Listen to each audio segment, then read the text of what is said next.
तो आज हम बात कर रहे थे रेडियस ऑफ इन्फ्लुएंस के बारे में। और अब जो है टॉपिक हमारा वो है कोन ऑफ डिप्रेशन और ड्रॉ डाउन कर्व, हिंदी में अवनमन शंकु, अवनमन शंकु या अपकर्ष वक्र।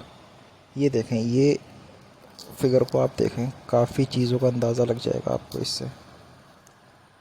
ये जो देखें वाटर टेबल, जो एक तो ये है कि जो आसपास का जो टेबल है वो यहाँ पे लेवल है उसका, और जो हमारा वेल है वो वेल ये है, और जो उसमें जो वाटर टेबल है, वाटर टेबल में वो जो वेल में जो वाटर टेबल वो यहाँ पे है। ठीक है, तो मेन जो वाटर टेबल है उस ग्राउंड का, उससे उसके मैक्सिमम पीक पॉइंट से अगर हम ये जो मिला देते हैं इसको, ये जो एक कर्व बनता है आप देख रहे होंगे, तो इसको हम बोलते हैं ड्रा डाउन कर्व।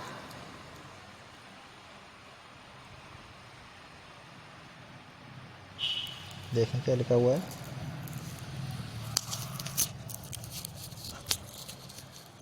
रिसन क्षेत्र के प्रभाव क्षेत्र की रिसन क्षेत्र के प्रभाव वृत्त की परिधि से कुएं के जल तल तक जो एक उल्टा इन्वर्टेड कोन बन जाता है उसको अवनमन शंकु या फिर अपकर्ष वक्र, और इंग्लिश में कोन ऑफ डिप्रेशन। और डिप्रेशन बेसिकली बोलते हैं किसी चीज़ को कम होना, और ड्रा डाउन कर्व कहते हैं। अवनमन शंकु का आधार सामान्य भौम जल स्तर पर होता है तथा इसका शीर्ष कुएं का नीचे उतरा हुआ जल का तल होता है। कैविटी देखते हैं, कैविटी क्या होती है। देखें, जब नए कुएं में जब जो क्रिटिकल वेलोसिटी से अधिक वेग पर पानी निकाला जाता है तो पानी के साथ बालू के कण भी लाने लगता है। पानी खींचते रहने पर बालू के कण का आना तो बंद हो जाता है, परंतु इस प्रकार की तली से बालू निकल जाने पर वहाँ एक गड्ढा सा बन जाता है, इसे कूटर कहते हैं। कूटर के बड़े होने पर कुएं से अधिक निस्सरण प्राप्त होता है। कूटर मोटा कुएं के लिए ही उपयुक्त है क्योंकि कुएं का आधार मोटा तह पर होता है और पानी निकलने के लिए इसमें छिद्र, ये चलें कोई बात नहीं है। अब देखते हैं ये जो कुएं की पुनः प्राप्ति।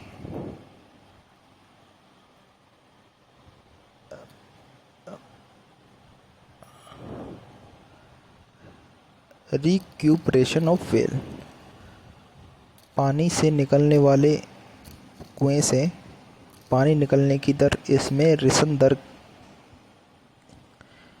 जो क्या कह रहे हैं, ये कुएं से पानी निकलने की दर इसमें रिसन कर आने वाले पानी की दर से अधिक होती है।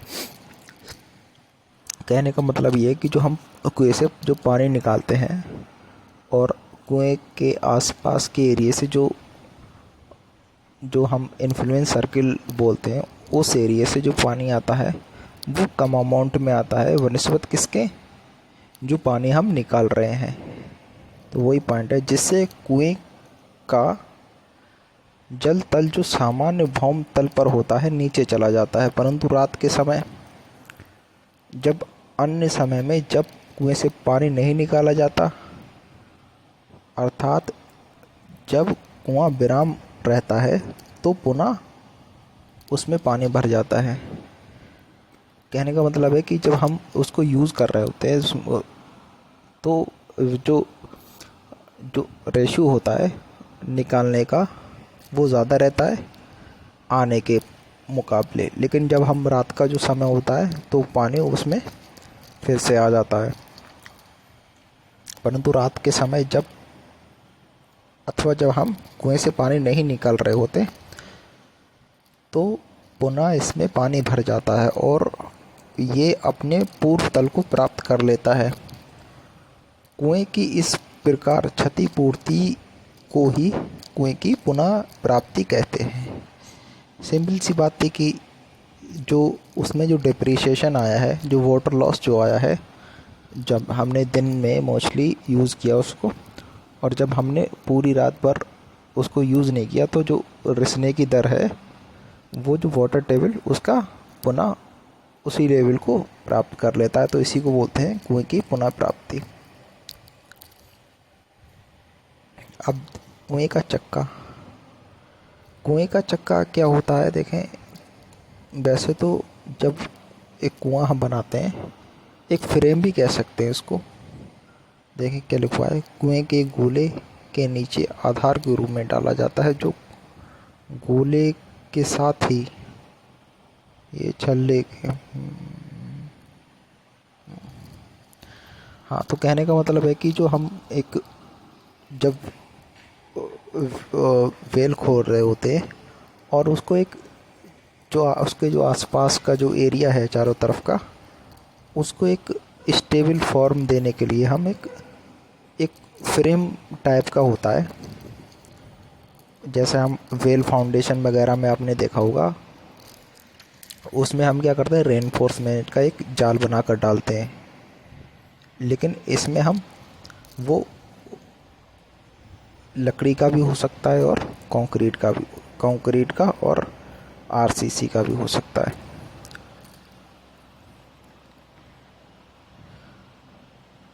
स्टेनिंग देखते हैं क्या होती है। स्टेनिंग बेसिकली लाइनिंग, जैसे हम नहर वगैरह पे जो पर्कुलेशन वगैरह को रोकने के लिए नहर के थ्रू लाइनिंग करते हैं, पक्का करने का जो काम करते हैं, उसी को ये भी कुछ उसी तरह का रेतीली अथवा नर्म भूमि में खोदे जाने वाले कुएं की ऊर्ध्वाधर फलकों के ढह जाने से रोकने के लिए उसे पक्का किया जाता है, जिसको कुएं का गोला कहते हैं। जिन कुओं का निर्माण सिंकिंग विधि द्वारा किया जाता है, वहाँ कुएं के चक्के के ऊपर कुछ कुएं का गोला। तो गाइज, इसको आप बेहतर समझने के लिए आप अगर आपको एनिमेशन वाला वीडियो मिल जाए, जैसे वेल फाउंडेशन का, तो आप इसको देखिएगा तो आप अच्छे से विजुलाइज कर पाएंगे, उसको एक इमेजिनेशन कर पाएंगे। वो सारा प्रोसेस सेम ही होता है। अब देखें, अब जो हमारा पॉइंट है वो है कुएं की लब्धि ज्ञात करना। कुएं की लब्धि इसके पहले क्लास में हमने डिस्कस की थी कि क्या होती है कुएं की लब्धि। जो पानी देने की उसकी जो कैपेसिटी होती है वेल की, उसी को हम बोलते हैं कुएं की लब्धि। तो वो कितनी होगी, अब ये इसके कुछ मेथड हैं।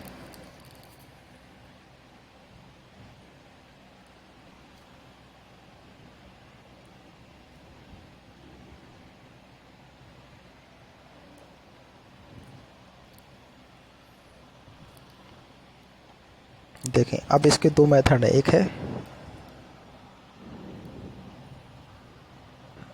एक है पंपिंग मेथड और दूसरा है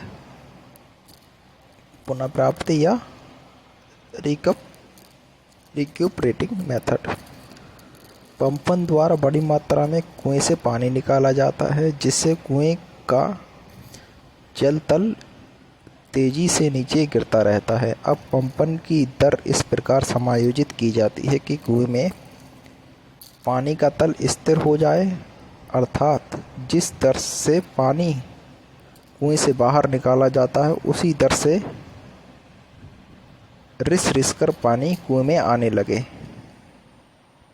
इस समय जिस दर से कुएं से पानी निकाला जाता है, वो